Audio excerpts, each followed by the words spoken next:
Welcome to this explainer. Today, we are taking a truly fascinating company and running it through an absolute gauntlet. We're putting Allient Inc., ticker symbol ALNT, to the ultimate test. You know, as an investment analyst, I absolutely love doing this because learning how to apply these frameworks is exactly how you protect your own portfolio from buying into hype at the wrong price. We're going to use the rigorous, time-tested criteria of legendary investors like Warren Buffett, Peter Lynch, and Benjamin Graham. And then we're going to combine those with hard-nosed discounted cash flow and alternative valuation models. Think of this as a multi-framework analysis designed to separate the hype from the true intrinsic value. So get ready because we are putting Allient in the hot seat today. Here is the roadmap for our analysis today. We'll start off with a quick company snapshot. Look through the Buffett lens, compare the Lynch and Graham lenses, run a discounted cash flow valuation, test a few alternative valuation models, and wrap it all up with our synthesis and final recommendation. All right, part 1, company snapshot. Let's ground ourselves in the reality of their financials. Right out of the gate, look at these numbers. Allient is trading at around $87 a share, pulling in over $560 million in annual revenue. But here is where it gets really interesting. The stark contrast in the earnings. We have a trailing earnings per share of just $1.43, but the analyst consensus for forward EPS, a highly robust $3 per share. That is a massive jump in projected growth. Basically, it tells us the market expects a whole lot of future performance to be pulled forward into the present. So, beyond the raw numbers, what does Allient actually do to generate that cash? Well, they play in some seriously high-value, technology-driven sandboxes. They're a global, controlled motion solution provider. We're talking about critical power quality solutions for data center infrastructure, industrial automation, medical surgical instruments, aerospace, and defense. These are incredibly durable, high-demand end markets. And management isn't just coasting on that market demand. They've instituted this initiative called the STAND program, Simplify to Accelerate Now. According to their reports, this program is actively driving structural margin improvements and giving them much more cash flow flexibility. They are out there doing the hard work, simplifying the organization, and driving out costs. Moving on to Section 2, the Warren Buffett lens. If the Oracle of Omaha were looking at this, he'd be hunting for a few specific things: a solid economic moat, consistent earnings, manageable debt, and honest, disciplined management. And honestly, Allient checks a lot of these boxes. Their moat is built on being an applied technology and know-how-driven leader. Their earnings are consistent, recently posting over $22 million in net income. And sure, they carry about $177 million in debt, but Buffett would definitely appreciate that management is actively reducing it, showing off an improving leverage ratio of 1.78x. Plus, their whole capital deployment philosophy is super disciplined, using cash flow to knock down leverage and only reinvesting where the returns are truly compelling. Buffett also famously looks at owner earnings to figure out how much actual cash a business generates for its owners. Based on their net income and those disciplined operational initiatives, we can approximate those owner earnings at roughly $22 million. So, the takeaway here? Buffett would probably really like the business quality and the management discipline. However, he demands a strict margin of safety on the purchase price. And as we'll see with the math in a minute, that current price tag might just make him balk. Next up, Section 3. The Lynch and Graham lenses. Peter Lynch and Benjamin Graham approach things totally differently. Lynch would look at Allient's forecasted earnings jump from $2.47 to $3, which is an awesome 21.46% expected EPS growth rate, and he'd likely categorize this as a classic fast grower. Graham, on the other hand, he wouldn't care nearly as much about the growth story. He would test it for absolute defensive safety, demanding a moderate PE and a rock-solid margin of safety. Running this through Lynch's framework, we actually hit a massive roadblock. While that 21.46% growth rate is fantastic, the trailing PE is sitting at a lofty 62.05. When you calculate the PEG ratio, which is just the PE divided by the growth rate, you get 2.89.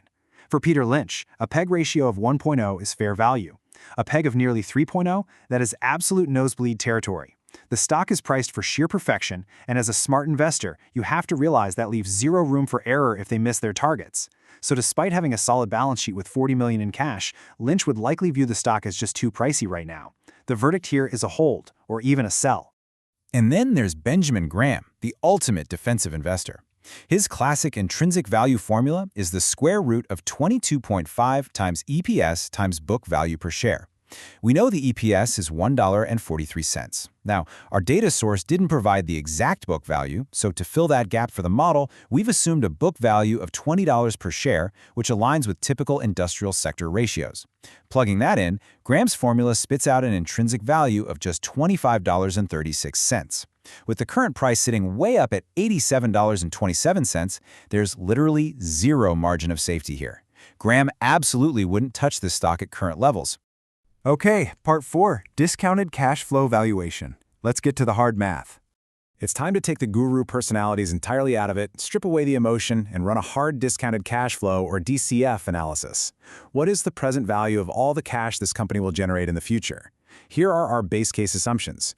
We're using a base free cash flow of $22 million, assuming it mirrors their reported net income. We'll go ahead and credit them with that excellent 21.46% growth rate for the first 5 years, and then assume a perpetual terminal growth rate of 2.0%, essentially matching long-term inflation. For our discount rate, the WACC, we're assuming a standard industrial average of 10%. Now, valuation is an art as much as a science, right? So let's run a sensitivity table to see exactly how tweaking those assumptions changes the fair value. If we are super optimistic, using an 8% WACC and a 2.5% terminal growth rate, the fair value climbs up to $60.10. If we're pessimistic, a 12% WAC and 1.5% growth, it drops to $27.80. But notice one absolutely crucial thing here. Not a single cell on this table comes even close to the current trading price of $87.27. Under those middle-of-the-road, base case assumptions, 10% WACC and 2% terminal growth, the DCF model spits out a fair value of right around $38.50 per share. That suggests the stock is currently trading at more than double its intrinsic cash-generating value. Section 5, Alternative Valuation Models. Just to be incredibly thorough and entirely fair to Allient, let's see if we can find any mathematical justification for that current sky-high price tag using 2 alternative models. First, a comparable PE multiple model. If we assume a very healthy sector average multiple of 20 times earnings and multiply that by their $1.43 EPS, we get a fair value of $28.60. Second, we can run a dividend discount model, or DDM. Allient pays a small annual dividend of $0.16 per share, and it's grown at about 8.45% over the last 5 years. If we require a 10% return, the DDM formula yields a fair value of just $11.19. Wow. Both of these alternative models yield fair values significantly lower than where the stock is trading today. Finally, Section 6, Synthesis and Final Recommendation. Let's bring this all together. We run the philosophical frameworks, we've crunched the hard math, and looking at our master scorecard, the story is just undeniably consistent. The current market price is hovering around $87.17, but literally every single valuation model, from Graham's strict formula at $25.36 to our base DCF at $38.50 to the comparables and dividend models, indicates that Allient is currently trading at a massive premium to its intrinsic value. It's almost crazy how far reality is detached from the math here. Look, to be absolutely clear, the underlying business here is remarkably solid. The key strengths are obvious. You've got an exceptional 21.46% EPS growth projection, disciplined management that's decreasing leverage, and that STAN program driving real margin expansion in booming markets like data centers. But the key risks aren't operational at all. They are entirely valuation-based. A massive PE multiple of over 62 and a tiny dividend yield of 0.18% means you are paying a very steep price for that excellence today. It's a classic lesson for your portfolio. A great company doesn't always equal a great stock. So my final synthesis, Allient is a fantastic company, but a really expensive stock. At $87.27, it is a definitive hold if you already own it, but certainly not a buy right now. The market is just priced in way too much future perfection. But this leaves us with a provocative final question to think about. The gurus like Buffett and Graham demand a margin of safety. If market volatility ever drags this stock down to the $35 or $40 range, which is exactly where our DCF and intrinsic value models suggest it actually belongs, would you be ready to strike and buy alongside the gurus? Because that is the exact price level where this great company finally becomes a great investment. Thanks for joining me on this explainer, and keep learning.